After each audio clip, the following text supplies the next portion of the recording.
who will bury these allegations against their candidates or their candidate spouses and then play holier than thou when they're looking at Donald Trump. Yes, New York Times struggled to get Megyn Kelly. They actually struggled to trap her on Trump. I don't know if you've seen this, extremely concerning. She had an interview with the New York Times recently. A lot of questions surfaced about the whole thing. I'm going to show you that clip so you can see exactly what actually went on. To me, this is a master class. Yeah, they didn't succeed. What they had in mind, take a look at this. I just want to understand something clearly. Donald Trump was found liable for sexual abuse in a civil court. He's been accused by many women. You don't believe any of that? I think the most serious thing I've heard about him has been the E. Jean Carroll allegation that he sexually assaulted her in a Bergdorf dressing room. And I don't believe one word of that. There's Not many. one word. There are other women who have Oh, said. I know. I've interviewed some of them. But look, the things I heard were included things like he got handsy on an airplane. Now, I don't know whether that happened or it didn't, but do I find that a deal breaker for a possible politician? Not really. At least I reported on their stories and did them the courtesy of bringing them to air in front of millions of people and let the audience make up its mind. My problem is more with these Democrats who will bury these allegations against their candidates or their candidate spouses and then play holier than thou when they're looking at Donald Trump. You have to understand, like, if you haven't sold your soul, you have to be willing to criticize the people, even you, that you admire on your, quote, side. And my owning my bias by going out there on stage with Donald Trump and saying, I'm voting for him and you should too, is a bonus when it comes to my credibility. Now, everybody has zero doubt about where I stand, and they can filter everything I say through the appropriate lens. What typically happens in journalism is they say they have no bias, and then they just work it out in the printed word or on their shows without owning it. But the audience knows it, and it creates a distrust and a divide. When it comes to Trump and me, no, my own personal opinion is most of the allegations against him are much more complicated than the mainstream media would have you believe. And I don't think Donald Trump is I do think he's taken inappropriate liberties with women and gotten handsy with them in a way he's owned himself. Okay. Years ago when he was a celebrity, and it is what it is. That's the past. But it's just about so much more than that. We are talking about how many people dying at the southern border because of the invasion that we've suffered under Joe Biden. We're talking about Laken Riley, whose killer was let in under Biden. We put him on a taxpayer flight down to Georgia where he murdered her.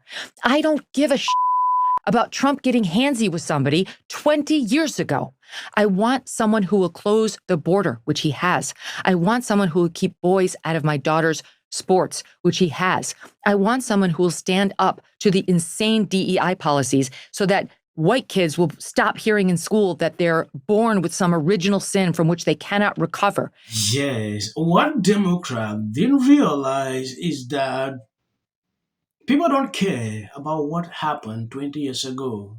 Yeah, what they care about is what is going on and Trump coming in to stop it.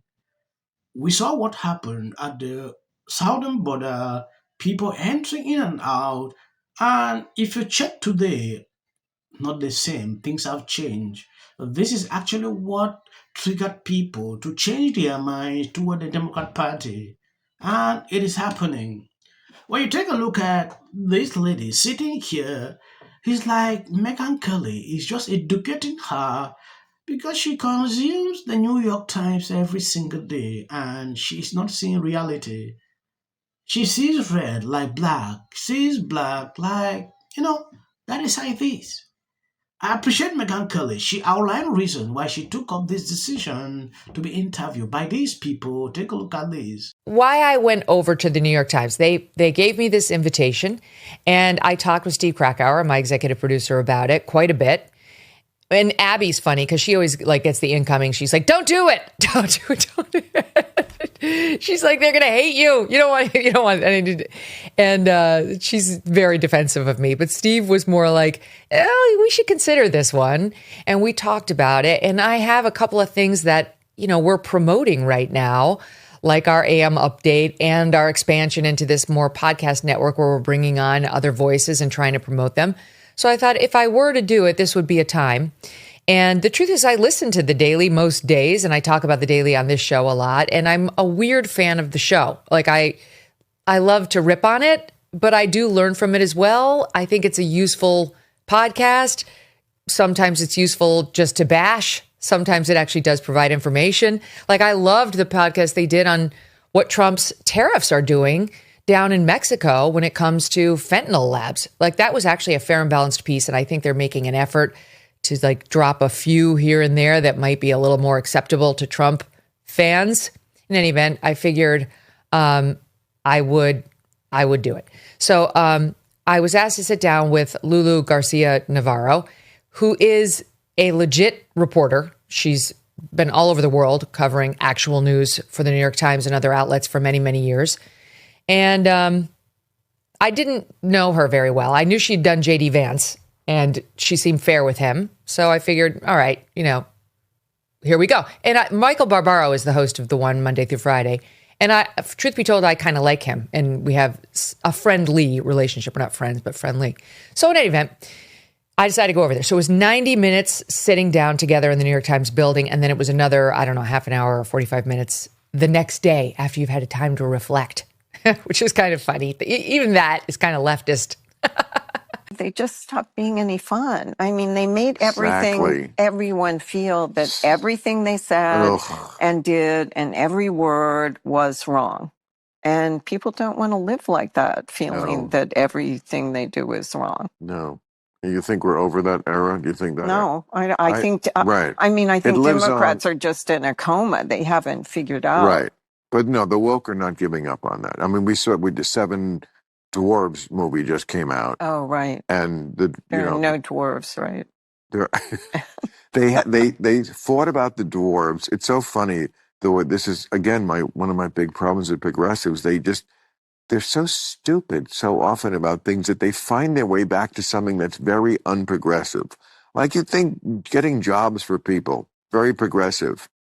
Not if you're a dwarf, because like there are dwarves out there who wanted to play these parts who couldn't because it was somehow politically incorrect to portray dwarves as, minors who know Snow White. It's a crazy character that somebody invented for children. And you're arguing about whether it's right if real dwarves play dwarves. There are dwarves in the world. Right. And there are jobs for them that you lost on there. And then Snow White loves Palestine. Like, I wasn't going to see this movie anyway.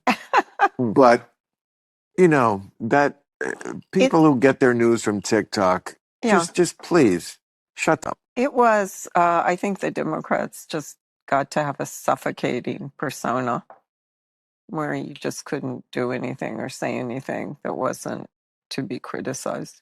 Somebody once wrote, "The politics of purity makes people stupid and mean."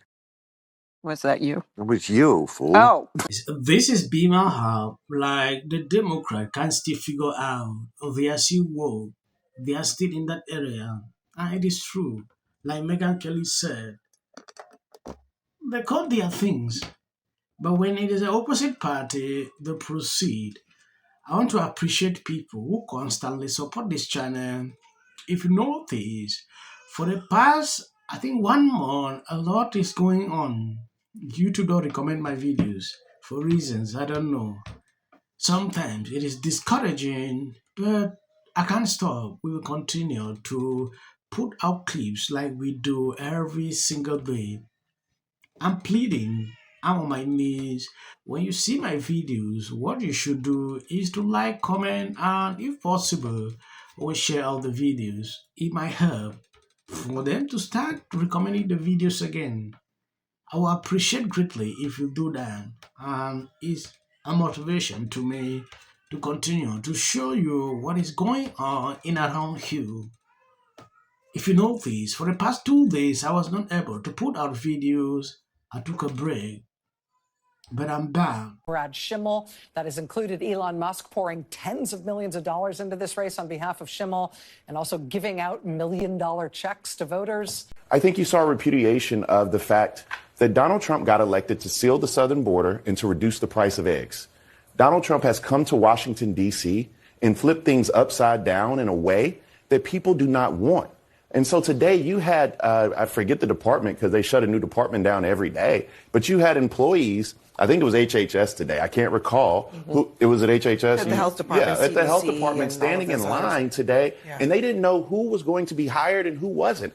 And so you can sit here and say that, oh, we're not going to cut Medicaid, we're not going to do this, but the people who are in charge of running those programs don't have jobs today.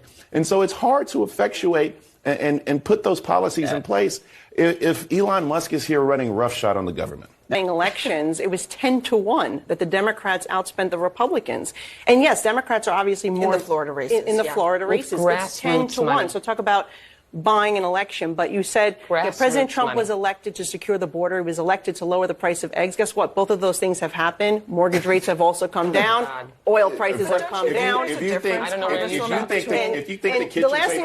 think the kitchen table issues today, if you think that people are sitting at home today and saying that their prices have gone down today, then you need to go outside and have these town hall meetings. I'm simply saying that the egg prices have come down, the oil prices have come down, mortgage rates have come down. Waffle House still has a 50-cent surcharge on eggs, okay? I went shopping the other day. I think the other thing that's really important to point out is the referendum in Wisconsin. The voter ID referendum, which was President Trump's what a huge priority for President Trump, voter IDs. And it passed by double digits, and that, I think, was also a very big win. So And finally, new rule to those on the right. All right, tell us what happened from start to finish in 30 seconds. In 30 seconds, I went on Bill's show. For clips, if you see that is just for the YouTube algorithm, I usually add you can end here if you want. And this is the thing, you know, measured twice, cut once. Person who is carrying Donald Trump's water. About emergency management, and they don't care about free speech. Dribble his genius. Fired as host of this year's White House. Trump administration isn't exactly getting the. Did a home-cooked meal help Trump in March?